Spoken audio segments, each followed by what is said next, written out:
कि हमारा काम कैसे चलेगा, यदि बाहर नहीं जाएंगे तो हमारा काम नहीं चलेगा, रुपया पैसा खान पान वास व्यवस्था। तो तुमने धाम को समझाई क्या है?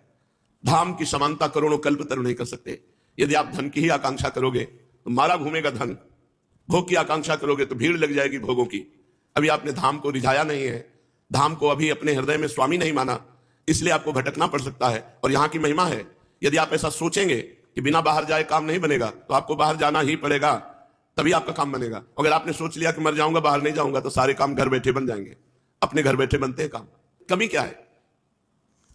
कमी है केवल हमारे भाव की। धाम में कोई कमी नहीं है, धाम में कोई कमी नहीं है। जिसको लगता है ना कि ऐसे करने से चलेगा, जिंदगी भर ऐसे करते करते मर जाओगे, कुछ नहीं होने वाला। जिसको ये लगता है ना मैं अपने दिमाग से लाता हूं कमा के, तो उतना ही लाओगे जितना छोटा दिमाग है। और ऐसे भरोसे में बैठे होला, जो देने वाला है ये उसका कार्य है, वो अपने आप देखेगा। तो कह रहे शरीर को काट डाला जाए तो भी नहीं जाएंगे वृंदावन। धाम में शरीर को, इसको सजाने, इसको पालने, इसको पोषण करने से ही तो हमारी दुर्गति हुई है। हमको उचित आहार दे देना है इसको, और इस दुष्ट से खूब भजन कराना है, खूब सेवा करानी है, और अब ब्रह्मचर्य से रहना है, संयम से रहना है। क्या सुख है संसार में? आप हमें बताओ कौन सा सुख है? रुपया पैसा घर मकान काम भोग सुख, पूरे दिमागों को तौल के देखो। और काम भोग का सुख है कहां?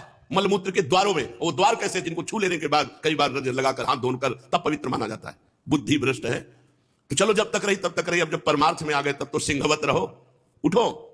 भगवान ने यदि हमें भजन का अवसर दिया तो इससे बड़ी और कोई कृपा नहीं है भगवान के पास। ये रुपया पैसा दुल्हन और नाना प्रकार की भोग सामग्री कृपा नहीं है, पापियों के पास भी है। सुतदारा धन लक्ष्मी पापियों के घर होए, संत समागम हरि कथा तुलसी दुर्लभ दोए। अगर वृंदावनवास मिल गया है तो मरने की ठान लो, लेकिन जाने की मत सोचना। जाने की सोचे तो फिर गए गए।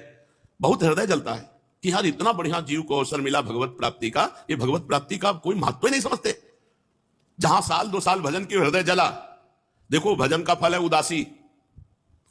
अब जितना भजन करेंगे तो आप अंदर ही कुछ अच्छा नहीं लगे। कल हम किसी से कह रहे थे कि कितना बड़ा भजन का महत्व है, मन उदास हो जाता है।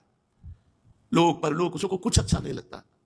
गाड़ी में बैठ के चलना ऐसा लगता है जैसे जेल की सजा दी जा रही है। आप क्या समझते हो? हमारा सौभाग्य नंगे पैर वृंदावन में चलना, हमारा सौभाग्य मांग के खाना, हमारा सौभाग्य पटे पुराने कपड़े पहनकर भगवान के लिए रोना, हमारा सौभाग्य हम किसी का मुंह न देखे, कोई हमारा मुंह न देखे, हम केवल प्रिया प्रीतम को देखे, वो हमें देखे, ये हमारा सौभाग्य।